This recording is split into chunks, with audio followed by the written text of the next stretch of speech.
오늘은 가정 시리즈 세 번째 시간으로 그리스도를 닮은 부부라는 제목으로 잠시 말씀 연례를 함께 나누고자 합니다.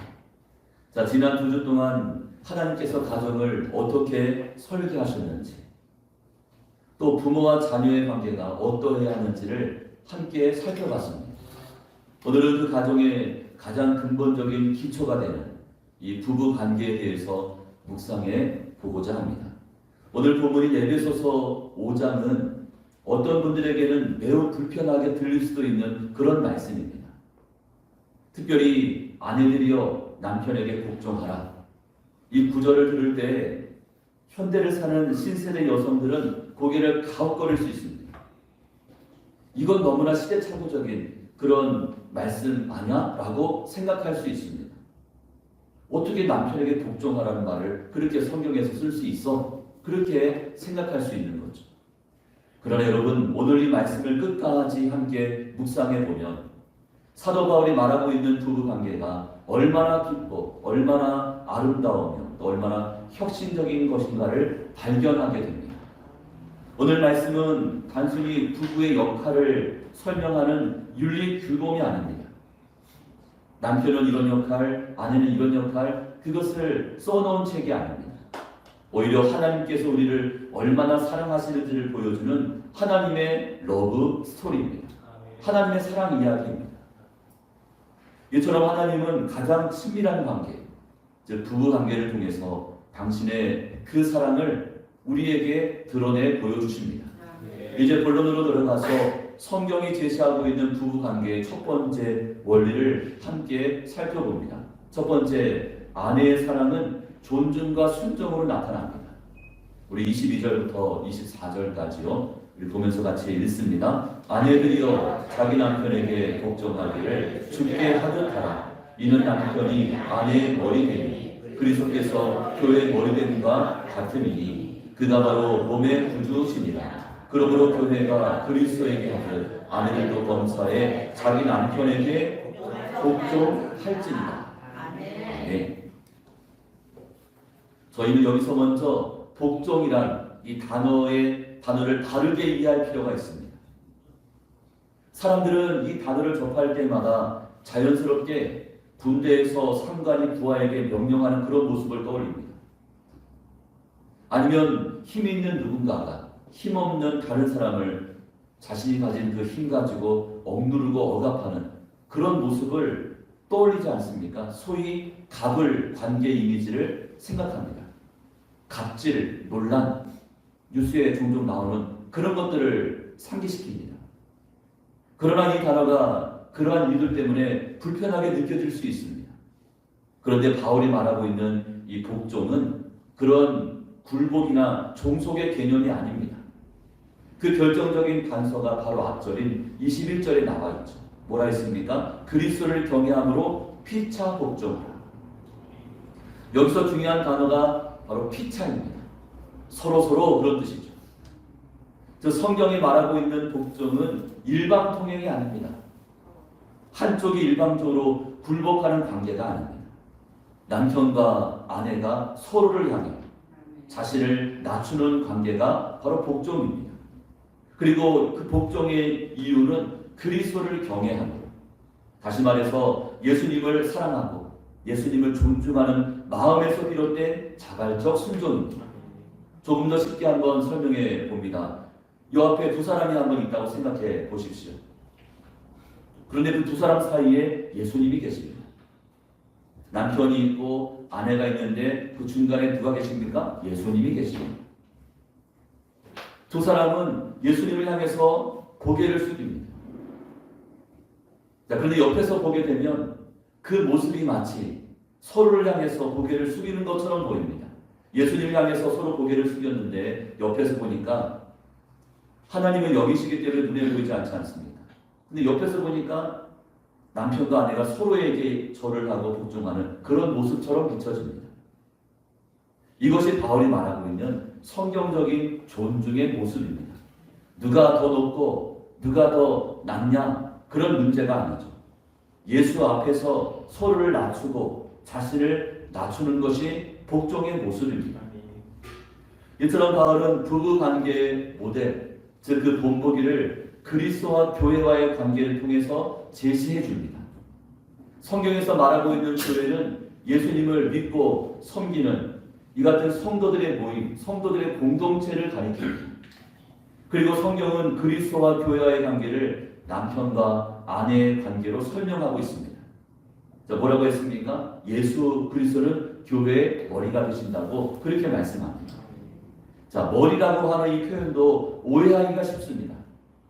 사람들은 보통 머리라고 하면 명령, 지시, 굴림 그런 것들을 떠올립니다. 그러나 그리스도께서 교회의 머리가 되신 방식을 여러분 한번 생각해 보십시오. 주님은 교회 위에 군림하지 않으셨습니다.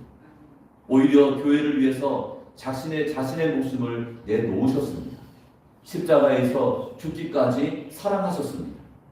이것이 바로 그리스도의 리더십이죠. 섬김의 리더십, 희생의 리더십입니다. 그래서 사도 바울은 부부관계가 바로 이런 관계를 닮아야 한다고 말하고 있습니다.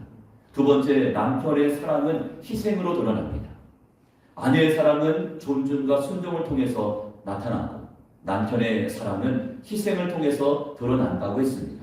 자, 25절 말씀으로 가서 25절 우리 같이 읽습니다. 남편들아 아내 사랑하기를 그리스도께서 교회를 사랑하시고 그 교회를 위하여 자신을 주신 같이 하라. 앞서 우리는 부부관계의 본보기가 그리스도와 교회와의 관계라는 사실을 살펴봤습니다. 이제 바울은 그 관계 속에서 특별히 남편에게 요구되는 사랑이 무엇인지 구체적으로 설명합니다. 우리는 교회 머리이신 예수님의 리더십이 섬김과 희생의 리더십임을 앞에서 묵상했습니다. 그러므로 바울이 남편에게 요구하는 사랑은 단순한 감정적 사랑이 아니라 희생의 사랑, 자신을 내어주는 사랑입니다. 아내를 위해서 기꺼이 손해보고 또 아내의 모습을 참아주고 또 아내를 기다려주는 그런 사랑입니다. 이것이 그리스도를 닮은 남편의 모습이 됩니다. 그리고 바울은 한 걸음 더 나아가 이렇게 말했습니다. 26절과 27절 말씀이죠. 이는 곧 물로 씻어 말씀으로 깨끗하게 하사 거룩하게 하시고 자기 앞에 영광스러운 교회로 세우사 티나 주름 잡힌 것이나 이런 것들이 없이 거룩하고 흠이 없게 하려 하시니라. 예수께서 교회를 위해서 하신 일이 무엇입니까? 교회를 영광스럽게 세우셨다고 말씀합니다. 티도 없고 주름도 흠도 없이 아름답게 세우셨습니다. 자, 그렇다고 해서 교회가 원래부터 완벽했다는 그런 뜻은 아닙니다. 오히려 그 정반대입니다. 여러분, 교회는 부족하고 연약한 공동체입니다. 주님의 은혜와 주님의 사랑이 그런 교회를 영광스럽게 그렇게 여기까지 빚어 오신 겁니다. 자, 이 말씀을 부부관계에 적용해 보게 되면 남편의 사랑이 아내를 빚어갑니다. 남편이 아내를 존중하고 또 아껴주고 아내를 세워줄 때 아내는 그 사랑을 통해서 그 사랑 안에서 기쁨과 만족과 행복을 느낍니다. 반대로 아내를 무시하고 아내를 비난하고 또 아내의 약점을 들추기 시작하면 여러분, 아내의 마음은 점점 더 시들어가고 불행을 느끼는 거죠. 그래서 남편의 역할은 아내의 약점을 찾아내서 아내를 바르게 고쳐주고 교정하는 것이 아닙니다. 내가 아내의 약점을 고쳐줘야지. 그게 아니라는 거예요. 아내가 하나님 앞에 가장 아름다운 존재가 될 수 있도록 곁에서 도와주고 곁에서 세워주는 것입니다. 이것이 하나님이 남편들에게 맡기신 소명입니다. 이 얼마나 아름다운 모습입니까? 예수님의 사랑처럼 서로를 살리고 세워주는 사랑이야말로 성경에서 말하고 있는 진정한 부부의 모습이 되는 줄로 믿으시기를 바랍니다. 바울은 이어지는 말씀에서 남편의 사랑을 좀 더 현실적으로 설명합니다. 28절과 29절 말씀이죠. 이와 같이 남편들도 자기 아내 사랑하기를 자기 자신과 같이 할지니 자기 아내를 사랑하는 자는 자기를 사랑하는 것이다. 누구든지 언제나 자기 육체를 미워하지 않고 오직 양육하여 보호하기를 그리스도께서 교회에게 함과 같이 하나니. 바울은 남편들에게 아내를 사랑하되, 자, 누구를 사랑하는 것처럼 사랑하라고 이야기하냐면 자기 몸을 사랑하는 것처럼 사랑하라고 했습니다. 여러분, 사람은 누구나 자신을 아끼고 자신을 챙깁니다. 배가 고프면 밥을 먹고 피곤하면 쉽니다. 또 몸이 아프면 병원을 찾아가거나 약을 먹습니다. 자기 몸을 함부로 대하지 않습니다. 자기 몸을 얼마나 극진하게 생각하는지 모릅니다. 바울은 그런 마음으로 아내를 돌봐야 한다고 그렇게 말하고 있습니다. 아내가 지쳐있으면 아내를 쉬게 해주고, 아내가 힘들어하면 그 마음을 먼저 알아봐주고, 또 아내에게 필요한 것이 있으면 세심하게 채워주는 것, 그것이 남편의 사랑입니다. 다른 게 뭐가 있겠습니까? 단순히 생활비 벌어다주는 그런 책임만이 아니라 아내의 마음과 영혼까지 돌봐주는 그 사람, 그 책임을 남편들은 힘써 감당해야 합니다. 우리 남편들은 아멘을 안 하십니다. 우리 남편들은 그런 역할을 감당해야 하는 줄로 믿습니다. 그리고 바울은 그 기준이 바로 그리스도이심을 다시 한번 강조합니다. 자, 뭐라 말씀했습니까? 그리스도께서 교회에게 함과 같이 하라. 주께서 교회를 돌보신 것처럼 남편들도 아내를 그렇게 돌봐야 한다는 말씀이죠. 이렇게 따져보게 되면 남편에게 요구되는 기준이 결코 가볍지가 않습니다. 어쩌면 아내에게 요구하는 기준보다 더 무겁고 더 높은 기준이라 말할 수 있습니다. 아내들에게는 남편에게 복종하라 그렇게 명했는데, 남편들에게는 목숨을 걸고 아내를 사랑하라, 목숨을 걸라고 이야기하니 남편의 무게가 더 무거울 수 있다는 거예요. 자, 그 기준이 무엇입니까? 예수님의 십자가. 예수께서 십자가에 오르신 것처럼 아내를 위하여 희생적인 사랑을 솔솔수범하라고 그렇게 가르쳐주고 있습니다. 세 번째, 부부는 그리스도 안에서 하나가 되어야 합니다. 우리 30절에서 32절까지요. 같이 읽습니다. 우리는 그 몸의 지체입니다. 그러므로 사람이 부모를 떠나 그의 아내와 합하여 그들이 한 육체가 될지니 이 비밀이 크도다. 나는 그리스도와 교회에 대하여 말하노라. 이제 바울은 부부 관계의 가장 깊은 본질을 설명합니다. 그것이 바로 하나됨입니다. 바울은 여기서 어떤 말씀을 인용하고 있냐면 창세기 2장 말씀을 인용합니다. 하나님께서 처음 아담과 하와를 창조하셨을 때 둘이 한 몸이 될지라 그렇게 말씀하셨습니다. 이것이 하나님께서 세우신 결혼 제도입니다. 서로 다른 두 사람이 주님의 짝지어 주심을 통해서 사랑 안에서 하나가 되는 것, 그것이 결혼입니다. 그런데 바울은 이 하나됨을 가리켜 뭐라고 이야기했습니까? 이 비밀이 크도다, 큰 비밀이라고 그렇게 말하고 있는 것이죠. 여기서 비밀이라고 하는 단어의 원어적인 의미는 단지 숨겨진 정보를 의미하는 것이 아니라 인간의 이성으로는 완벽하게 설명할 수 없는 깊고 경이로운 신비를 뜻합니다. 그러므로 부부의 연합은 법적인 계약이나 사회적인 제도를 뛰어넘습니다. 하나님께서 친히 허락해 주신 거룩한 연합입니다. 그리고 그 관계 속에는 사람의 이해를 초월한 아름다운 신비가 담겨 있습니다. 어떤 부분은 사는 걸 보면 참으로 희한하게 아주 잘 살고 있는 모습을 보게 되죠. 세상적인 기준으로 봤을 때는 분명히 둘 사이의 갈등도 있을 것이고 둘 사이가 껄끄럽기도 하고 또 이렇게 저렇게 삐그덕거릴 만도 한데 보면 잘 맞춰 살고 있는 거예요.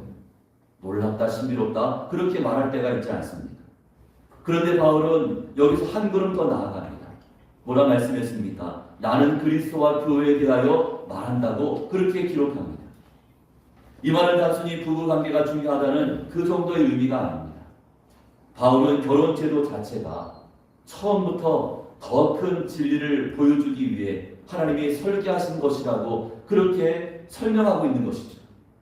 자, 무슨 뜻입니까? 남편과 아내가 서로 사랑하고 하나 되는 그 모습 속에는 예수께서 교회를 어떻게 사랑하시는지가 훤히 비쳐 보인다는 그런 사실입니다. 부부의 모습을 통해서 주님의 사랑을 볼 수 있다는 것입니다.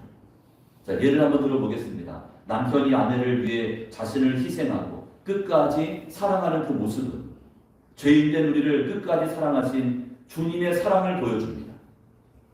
또 아내가 남편을 신뢰하고 남편을 존중하며 하나 되어가는 그 모습은 교회가 그리스도를 따르고 또 주님을 의지하는 그 모습을 보여줍니다. 그러므로 하나님께서는 부부관계 속에 복음의 씨앗을 담아주신 거죠. 세상 사람들은 그 부부를 바라볼 때 단순히 사이좋은 인고 부부관계 그 정도를 보는 것이 아니라 주님의 사랑을 보게 됩니다. 이런 의미에서 결혼은 하나님과 인간 사이의 사랑 이야기를 세상에 보여주고 있는 살아있는 창문과도 같다, 그렇게 말할 수가 있는 거죠. 부부의 모습을 통해서 주님의 사랑을 경험할 수가 있고 부부의 모습을 통해서 하나님의 사랑을 경험할 수가 있는 것입니다. 물론 여러분, 현실의 결혼 생활 결코 쉽지 않습니다. 서로에게 상처를 줍니다. 또 얼마나 다투기도 많이 하는지, 때로는 너무 지쳐서 끝내고 싶다, 포기하고 싶다, 그런 마음이 들 때도 있지 않습니까? 신혼의 설렘 몇 개월밖에 안 됩니다. 그 시간이 지나면 서로의 다른 모습이 보입니다. 다른 모습이 눈에 보이기 시작하는 거예요. 그 다름이 갈등으로 이어지기도 합니다. 그러나 여러분, 그것이 결혼의 실패를 의미하는 것이 아닙니다. 갈등도 있고 다툼도 있다고 해서 결혼 실패다, 그런 뜻이 아닙니다. 그것이 결혼의 현실입니다. 오히려 그런 순간이 찾아올 때 필요한 것이 오늘의 이 하나님의 말씀입니다. 우리의 결혼은 단순히 조건이 잘 맞아서 또 첫눈에 반해서 그렇게 시작된 인연이 아닙니다. 우연히 그렇게 알게 되어서, 우연히 그런 감정이 생기게 되어서 그렇게 인연이 닿아서 결혼에 꼴이냈다, 그런 것이 아닙니다. 하나님이 돕는 배필로 짝지어 주신 필연적인 거룩한 연합입니다. 돕는 배필, 하나님이 짝지어 주신 그런 관계입니다. 그러므로 갈등이 생길 때마다 여러분, 이렇게 질문해야 합니다. 어떻게 하면 저 사람을 내 뜻대로, 내 방식대로 고칠 수 있을까? 바꿀 수 있을까? 그런 질문이 아니라 우리 둘 사이에 계신 예수님은 지금 나에게, 지금 우리에게 무엇을 원하실까? 주님이라면 이 갈등의 순간에 어떻게 하셨을까? 여러분, 이런 질문들이 둘 사이의 관계를 다시금 살리고 연결시키는 열쇠가 된다는 거죠. 주님은 어떻게 하셨을까? 짝지어 주셨는데 주님이라면 이 갈등의 상황 가운데서 무엇이라고 말씀을 하실까? 이런 질문을 던져봐야 됩니다. 이제 바울은 오늘 말씀 전체를 아주 간결하게 정리해 줍니다. 33절 말씀이죠. 33절 말씀이요. 같이 읽습니다. 그러나 너희도 각각 자기의 아내 사랑하기를 자신같이 하라. 아내도 자기 남편을 존경하라. 남편은 아내를 사랑하라. 또 아내는 남편을 어떻게 하라? 존경하라. 여러분, 존경받는 거 세상에서도 쉽지 않아요. 가정에서 남편들 아내에게 존경받는 거 대단한 기쁨이죠. 그런데 흥미로운 사실은 바로 이것이 남편과 아내가 서로에게 가장 원하고 기대하는 최선의 모습이라는 거죠. 아내는 남편의 사랑과 관심을 기대합니다. 또 남편은 아내의 존중과 인정을 기다립니다. 이게 아내와 남편의 기본적인 속성입니다. 놀랍지 않습니까? 하나님의 말씀은 서로의 민감한 부분을 정확히 짚어주고 있습니다. 이처럼 하나님의 말씀은 창조주 하나님께서 우리에게 허락하신 가장 완벽한 삶의 원리이자 지침서가 됩니다. 그러므로 하나님의 말씀을 따라 우리의 가정, 또 우리의 부부관계를 건강하게 아름답게 다시금 세워갈 수 있기를 주님의 이름으로 축복합니다. 이제 말씀을 맺습니다. 사랑하는 여러분, 오늘 말씀의 핵심은 결국 예수 그리스도, 바로 그리스도께서 오늘 말씀의 주제가 됩니다. 성경은 예수님을 신랑으로, 그리고 성도와 교회를 신부에 비유합니다. 신랑 대신 예수님 그렇게 말합니다. 주님은 흠 많고 연약한 우리를 살리시고자 십자가에 달리셨습니다. 그리고 지금도 변함없이 저와 여러분을 사랑해 주십니다. 자, 부부의 사랑은 바로 그 주님의 사랑을 닮아가는 것입니다. 남편은 그리스도처럼 아내를 사랑하고, 아내는 그리스도를 경외함으로 남편을 존경할 때, 그때 가정 안에 주님의 은혜가 흘러 넘치게 됩니다. 여러분, 완벽한 부부 존재하지 않습니다. 다 부족함이 있고 연약함도 있고 단점도 많습니다. 그러나 그럼에도 불구하고 예수님은 함께 바라보는 그 부부관계, 함께 예수님을 바라보는 그 부부관계만큼은 결코 무너질 수가 없는 거죠. 여러분, 남편이 서 있고 아내가 서 있고 그 중간에 누가 있다고 했습니까? 예수께서 계시죠. 서로의 모습을 바라보다 보면 단점만 보이고 차이점만 느껴집니다.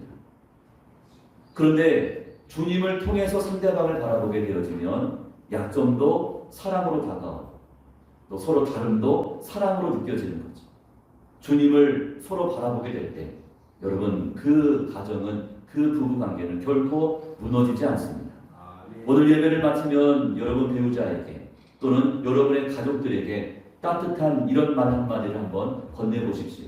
우리 자막에 한번 띄워주시면, 자, 두 가지인데 우리 천천히 같이 한번 읽어보겠습니다. 시작. 당신 덕분에 하나님의 사랑을 배우고 있습니다. 당신 때문에 나의 믿음이 이만큼 성장했습니다. 여보, 당신 때문에 내가 하나님의 사랑을 날마다 배우고 있어. 남편, 당신 때문에 나의 믿음이 이만큼 성장했어. 엄마, 아빠 때문에 하나님의 사랑을 저는 배우고 있어요.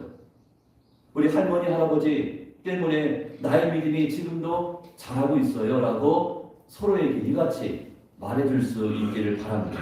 어쩌면 이 말 한마디가 오늘의 설교 말씀보다 더 강력한 메시지가 됩니다. 바라기는 주님의 그 사랑, 그 은혜가 가정의 달을 맞아 예수님을 닮고자 하는 여러분의 가정과 권속들에게, 특별히 여러분의 부부 관계 속에 풍성하게 충만하게 임하기를 주님의 이름으로 축원합니다.